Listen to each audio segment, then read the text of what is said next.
Hurmatli klientlar, sizlar uchun mana aksiyadagi скоростной blenderimizda bir video obzor qilib chiqarib beraman. Shunday smoothie kokteyl tayyorlab ko'rsatib beraman. Antkeni men klubnika, banan, yanan, morozna, shokolad shunday nimalarda qo'shib qilyapman.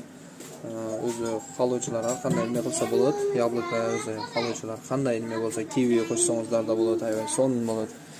Shunday mana kofe molkasi taqib bo'layotgan, bundan bildik bizdagi kofe molkasi bilan 2 v 1 bo'lib hisoblangan, shunday Silver Crest blenderimizda aksiya bo'lganlar. Hozir sizlar uchun yanan ko'ngilsizlar, mana bu krishkasida rezinasi qaysi jag'ini ko'ngil qo'yishni bilib aytasizlar. Mana rezinasi krishkasida qo'yiladi. Antkeni bu aralashib chayilganda, buni chay chetidan olib ketmas uchun shunday rezinasi qo'yiladi. Rezinasi